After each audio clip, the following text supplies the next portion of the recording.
All right, kids, at around 2:10 p.m. this past Thursday, emergency calls went to the Iberville Sheriff's Department in Louisiana about a reported fire taking place at Nottoway Resort, what was the largest antebellum mansion in the South. Reportedly, 10 fire departments from areas surrounding the town of White Castle worked together to contain the fire and protect nearby buildings in what one official called the biggest fire he'd seen in his entire 20-year career. As of this recording, fire officials believe the cause of the Nottoway Plantation blaze was electrical and not suspicious, which may have started in a side bedroom. There had been a tour of the property that morning, but no reported injuries, which is good. I'm glad, because this is hilarious.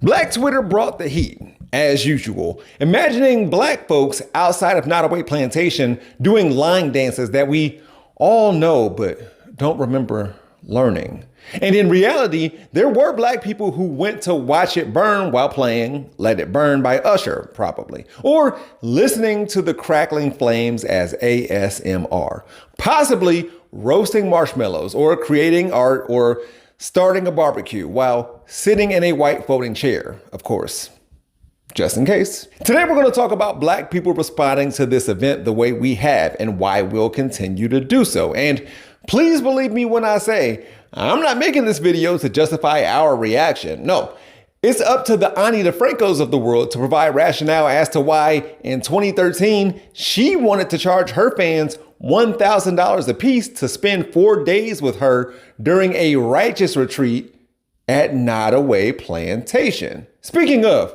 Columbus native Scott Woods addressed that situation then and has added, if you can reserve the plantation, burn it. If you can party in the plantation, burn it. If you can rent it for a sleepover, burn it. If it has a gift shop, burn it. Burn it. Let's get started. People get married at this plantation that burnt down this morning. So they dress it up and they sell it as heritage. Nobody's taught about what actually happened on these plantations. There was rape, there was torture, there were broken families, were of course chains. Honesty makes people uncomfortable. Plantations make money still in 2025 by selling people these dreams of a long lost southern world. Pain does not profit, nostalgia does. If you're wondering how this place survived for more than 160 years in a time when both General Sherman and Left Eye existed, Nottoway Plantation was built for John Hampton Randolph in 1859 by, well, I'm not going to name the architect. As far as I'm concerned, this craftsmanship was brought to us by a 28-year-old black man named Thomas, whom was purchased by Randolph for $1,150. Randolph's father owned a cotton plantation and was appointed a U.S. district judge in Mississippi by President James Monroe. I just told you that a federal judge in America enslaved black people. It was there where Randolph had a cotton plantation, but moved him, his wife, and 11 children, along with those they enslaved, to southern Louisiana, where he converted that plantation to sugarcane, believing that it would make him more money. And it worked, although he clearly didn't. But this is how Randolph was able to pay for his kids' education, to own 155 human people, and provide financial backing to the Confederacy during the Civil War. 3 of his sons fought for the Confederate Army. John died in 1883. Afterward, his wife, Emily, sold the 53,000 square foot, 64 rooms having, 7 staircase and 5 galleries containing plantation in 1889 for $50,000. And she equally divided that money among her and her 9 remaining children. I'm not sure if the black people they held in bondage, a lot of whom they maintained after their side lost the war, got a red cent from that sale, or their freedom. So yeah. This freedom look too good on me.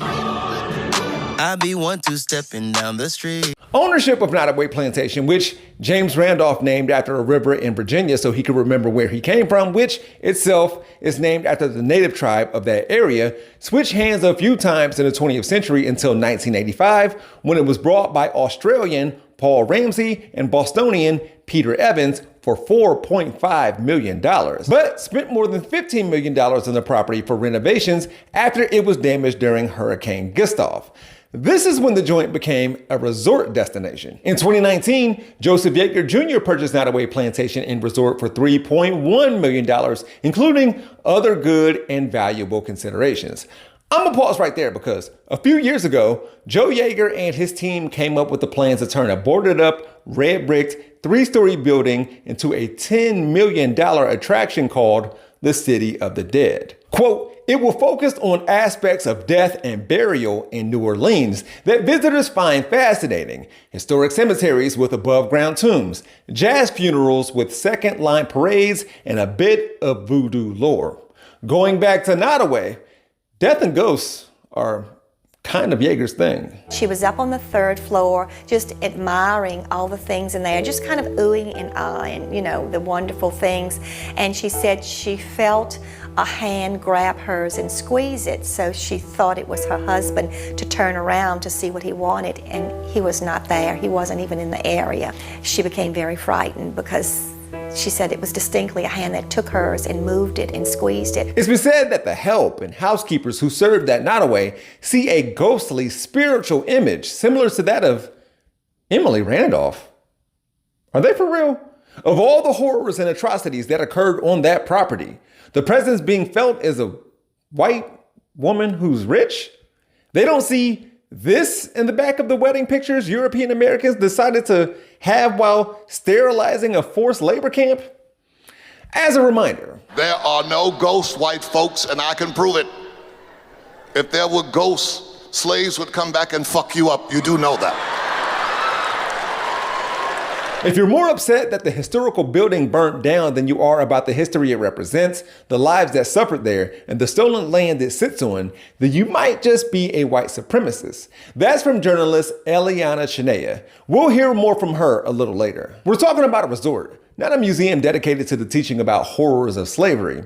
A resort for white people to get served by black people dressed like servants. Can you imagine if I Googled a World War II concentration camp or a Japanese internment camp in the US, and the first thing I got was, who designed it? So, when your ancestors destroyed the largest remaining antebellum plantation in America,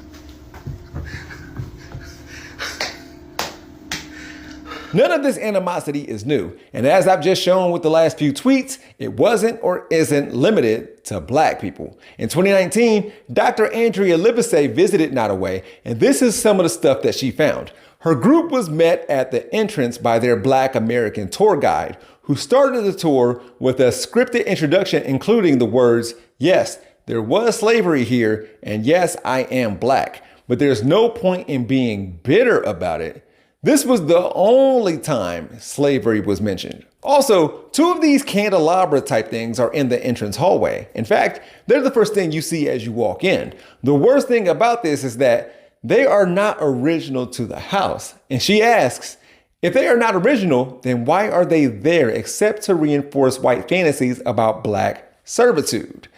Again, It's not enough. furthermore, in the Plantation Museum, there is one board on slavery.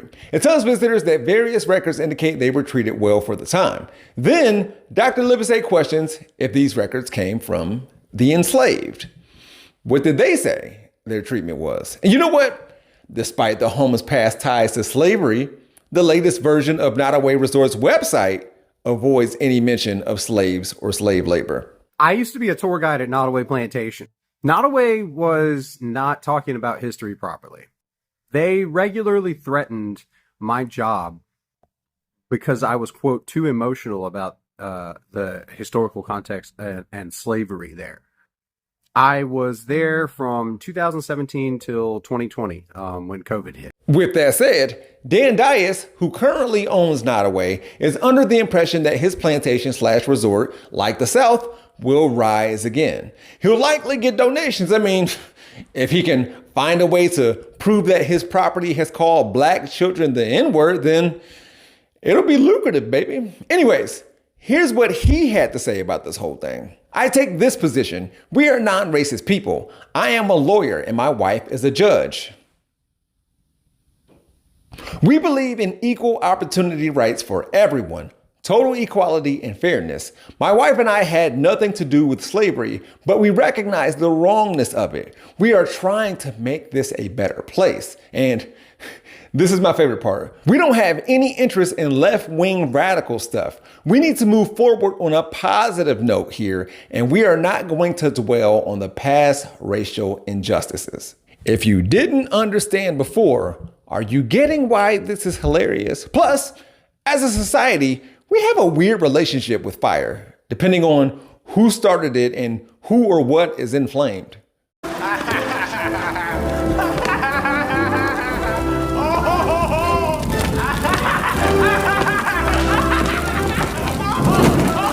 There's so many memes dedicated to it, especially the "This is Fine" dog created by Casey Green in 2013. And real quick, when the Republican National Committee used that image in a tweet of theirs, Green said, "Everyone is in their right to use this. It's fine on social media posts, but man, oh man, I personally would like the GOP to delete their stupid post." So there's that. What I find most interesting is how middle America perceives this meme and scene from The Dark Knight. I know it's fictional, but Alfred told Bruce Wayne the story about how him and his friends were working for the local government in Burma looking for a bandit in the forest when he says, "Some men aren't looking for anything logical like money. They can't be bought, bullied, reasoned, or negotiated with. Some men want to watch the world burn." And this was applied to a supervillain who set fire to money. And y'all, this ain't the first time a structure dedicated to white supremacy burned and became profitable. More than 5 years after a devastating fire ravaged Notre Dame, igniting nearly $1 billion in pledged donations within days. Apparently, around $148 million of it remains. The surplus, according to the Associated Press, would be used to support vital future preservation work on the 861-year-old Gothic monument. I can't stress enough, we're supposed to believe that the enslaved at Nottoway were treated well, and we're supposed to forget that putting people in shackles is violence in and of itself. And then we're going to fund and donate to the monuments dedicated to that practice. Having weddings at plantations is like having weddings at former concentration camps. If you don't see it this way, it's because you don't see black people as human. Would the South have put a NASCAR event on the Trail of Tears? That's a lot, and admittedly, arson isn't my thing. However, there are clearly exceptions. But I know why black and brown and native people feel a certain way about all this. And yes, unseasoned people hired black employees for unsavory reasons to work at Nottoway, and it sucks that they lost their jobs. I wanted to talk to Eliana Chinea about all this. She does a lot more work on the ground than I do, but the news of this fire didn't give us much time with such short notice, so I'm going to give her the floor. Over the past week, we have been subjected to neoliberal bad takes on how our joy in witnessing an antebellum building burn down should be contained and how we should be more respectful about the destruction of history. Really, we're still at this, gringos. People of color still have to teach you about respectability politics being rooted in supremacist logic. While you sit on your high horses of bourgeois sentiments, let's remember that there's more than one way to be racist, and not just explicitly. For too long, Americans have remained nostalgic about colonial structures without being confronted with the realities of them. From HGTV to DIY renovations of historic homes, colonial architecture has been viewed as a beautiful reminder of the country's beginnings, rather than the shameful torture chambers the walls once enclosed on stolen land. From settler cottagecore to Spanish colonial revival, Americans have been scrambling to preserve the last bits of their supremacist heritage that is still seen as socially acceptable. So when the rest of us are anything other than sad about a fire reducing a plantation to the ash it deserves to be, amen, the pearl clutching begins. Rather than having an honest conversation about the historical nature of how these buildings came to exist and represent, we are subjected to the lectures on the significance of our memes. Maybe, rather than being disappointed that your wedding venue is not available for your entertainment anymore, it might be wise to understand the psychopathy behind the logic that makes you think you can have fun on the bones of the enslaved. So many, for so long, have tried to reason with those who aren't aware of or don't want to acknowledge that the Confederacy was and is a foreign country that attacked these United States for the purpose of maintaining the peculiar institution of slavery. And allowing them to set up monuments to white supremacy was and is siding with the traitors, who should have been hung and, yes, had their brand and their belongings burned to the ground by Union soldiers. And the legacy of this nonsense lives on in people's daydreams and fantasies. I'll leave you with this, something you already know and respect. Bandit in the forest in Burma. Did you catch him? Yes. How? We burned the forest down. This is fine. And we're gonna be all right.